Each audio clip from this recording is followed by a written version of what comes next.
ओम नारायण नारायण नारायण नारायण। सब मित्रों को राम राम। सबका स्वागत है दोस्तों, कैसे हैं आप सब। तो दोस्तों आज 2 अगस्त शुक्रवार है, अगस्त का पहला शुक्रवार, और आज थिएटर में औरों में कहाँ दम था, उलझ, ये दोनों बॉलीवुड की, और हॉलीवुड की ट्रैप, ये 3 बड़ी बड़ी फिल्में आज थिएटर में रिलीज हुई है। आज सुबह सबसे पहले मैंने औरों में कहाँ दम था यही फिल्म देखी। इसके तुरंत बाद मुझे उलझ देखने के लिए जाना है, और ट्रैप का रिव्यू कल तक मैं अपलोड करूँगा। नीरज पांडे जी इसके राइटर, डायरेक्टर और को प्रोड्यूसर हैं। उनकी ही फ्राइडे फिल्म वर्क्स के द्वारा इसे को प्रोड्यूस किया गया है। 2 घंटे और 24 मिनट की ये फिल्म है, औरों में कहाँ दम था। रिव्यू की शुरुआत करूं उससे पहले आप सभी मित्रों से प्रार्थना है कि वीडियो को लाइक और शेयर अवश्य करना। जैसे कि आप सभी मित्र जानते हैं, यूट्यूब ने हमारे चैनल की रीच पिछले कुछ 4-5 महीनों से बहुत ही ज़्यादा कम कर दी है, ना के बराबर कर दी है।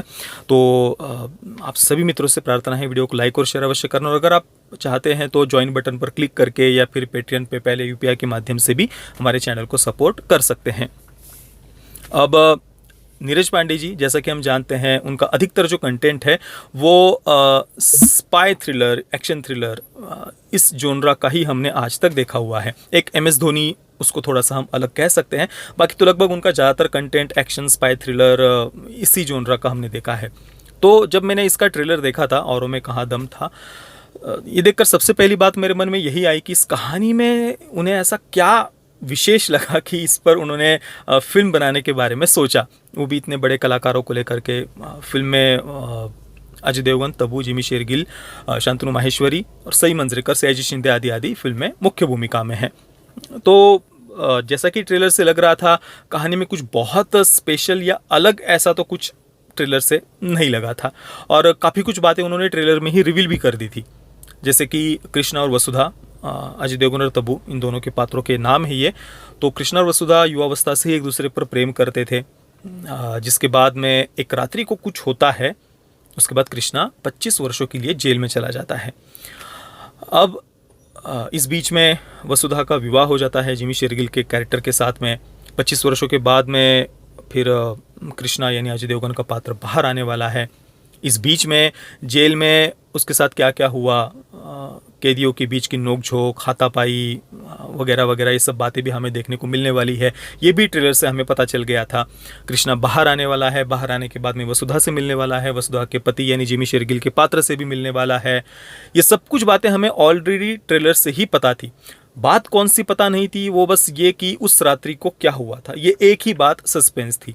हालांकि वो भी हम थोड़ा सा अगर सोचने के लिए बैठ जाए कि भाई क्या हुआ होगा, तो वो भी आप गेस कर लेंगे। सबसे पहली बात जो आपके मन में आएगी वही फिल्म में उन्होंने दिखाया है। कुछ बहुत बिल्कुल हमने इमेजिन ही ना किया हो, बिल्कुल ही अनएक्सपेक्टेड, ऐसा तो कुछ रीज़न उसके पीछे उन्होंने नहीं दिखाया है। हालांकि चलो, कहानी भले ही प्रिडिक्टेबल हो, कुछ बहुत ट्विस्ट और टर्न्स या कुछ नयापन ना हो, फिर भी क्या कैरेक्टर्स इतने इंटरेस्टिंग थे, लवेबल थे कि हम उनके साथ में समय बिताना चाहते हैं, या हम उनके बारे में केयर कर पाते हैं, क्या वो हमें भावुक कर पाते हैं या नहीं, कहानी को, कैरेक्टर्स को उतना बढ़िया तरीके से उन्होंने डेवलप किया है या नहीं, ये बात सबसे ज़्यादा मायने रखती है। नहीं तो एक ही कहानी तो हम कई बार, थोड़ा सिमिलर थीम की कई सारी फिल्में बनती रहती हैं, परंतु कुछ कुछ फिल्में इतनी ज़्यादा बढ़िया बन जाती है, उनके कैरेक्टर्स इतने प्यारे होते हैं, लवेबल होते हैं, या प्रेजेंटेशन इतना बढ़िया होता है कि भले ही उस सिमिलर थीम की हमने 50 फिल्में ही क्यों ना देखी हुई हो, परंतु वो एक फिल्म हमें अलग से याद रह जाती है।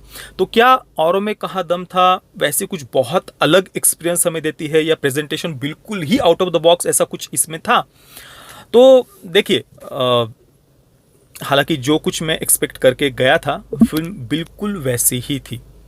हालांकि जो लव स्टोरी दिखाई है, प्रेम कहानी कृष्णा और वसुधा के बीच की, वो बहुत ज़्यादा मैच्योर थी, बहुत सेंसिबल वे में उन सब बातों को उन्होंने प्रस्तुत किया था, और जीवन की तरफ, संबंधों की तरफ देखने का जो दृष्टिकोण है वो भी काफ़ी हद तक एक ट्रेडिशनल पॉइंट ऑफ व्यू से ही उन्होंने सारी बातों को प्रस्तुत किया था। ये एक बात मुझे पसंद आई, परंतु कुछ बहुत ही ज़्यादा अलग ऐसा आपको देखने को मिलेगा ये आप एक्सपेक्ट मत करना। परंतु एक मैच्योर लव स्टोरी है जो मुझे पर्सनली पसंद आई। हाल ही के समय में हमने लव स्टोरी के नाम पर, प्रेम कहानी के नाम पर बस अपना व्यक्तिगत स्वार्थ, व्यक्तिगत वासना, दूसरों के नाम से छाती कूटना वगैरह वगैरह, इन सब बातों को हमने देखा हुआ है। हालांकि यहाँ पर जो प्रेम दिखाया है उसमें त्याग है, तपस्या है, बलिदान है, समर्पण है, और साथ में ही एक धीर गंभीरता भी है। कहीं पर भी वो डिप्रेस, रोतड़ू चेहरे लेकर के दूसरों के नाम से छाती कूटना और बस अपने व्यक्तिगत भोग, वासना और स्वार्थ के बारे में सोचना, वो जो आजकल का थोड़ा वोक और लिबरल्स का दृष्टिकोण होता है कथित प्रेम के तरफ देखने का, वो यहाँ पर नहीं है। का बहुत ही मैच्योर वे में उन्होंने इन सब बातों को यहाँ पर प्रस्तुत किया है। तो ये बात मुझे फिल्म की पसंद आई। विशेषतः अजय देवगन का जो पात्र है, वो जिस प्रकार से अपना कर्तव्य समझकर जो जीवन में जो कुछ भी वो निर्णय लेता है, उसका उसे फल भी आगे जाकर के भुगतना पड़ता है, परंतु उन सब बातों को वो बहुत ही धीर गंभीरता के साथ में फेस करता है। कभी भी रोतड़ू चेहरा लेकर के वो छाती कूट रहा है वगैरह नहीं, बहुत धीर गंभीरता से उन सब बातों को वो फेस करता है। और जो भी बातें जीवन में सामने आती जाती है, एक पुरुषार्थी की तरह उनका सामना कर रहा है। तब्बू का पात्र भी बहुत बढ़िया तरीके से लिखा गया है। जिमी शेरगिल का कैरेक्टर भी मुझे पसंद आया। और सई मंजरेकर और शांतनु माहेश्वरी, इन्होंने कृष्णा और वसुधा, इनकी युवावस्था के पात्र वो प्ले कर रहे हैं, निभाया है उन्होंने, तो उनका परफॉर्मेंस भी बढ़िया था। ओवरऑल फिल्म कुछ बहुत स्पेशल ऐसा कुछ हमें ऑफर नहीं करती है, परंतु एक बार आप बिल्कुल इस फिल्म को देख सकते हैं। काफ़ी बढ़िया तरीके से उन्होंने कहानी को, कैरेक्टर्स को प्रस्तुत किया है। हालांकि फिल्म जो 2 घंटे और 24 मिनट की है, इसमें ऑब्वियसली लेंथ को कम किया जा सकता था, क्योंकि अधिकतर जगहों पर फिल्म हमें स्लो लगती है और बैकग्राउंड में सॉन्ग्स चल रहे होते हैं। हालांकि वो सॉन्ग्स कोई कहानी को आगे नहीं बढ़ा रहे होते, तो वो एक प्रकार से कहानी को रोक ही रहे होते, परंतु म्यूज़िक अच्छा था, संगीत अच्छा था। एक गीत को अगर हम छोड़ दे, तुम लगती हो, और सूफ़ी संगीत की तरह ऐसा कुछ वो गीत था, वो मुझे पर्सनली कुछ पसंद नहीं आया, पर जो टाइटल ट्रैक था वो मुझे पसंद आया। भले ही उसके बोल आपको याद ना रहे, परंतु वो संगीत आप फिल्म देखने के बाद भी गुनगुनाएंगे।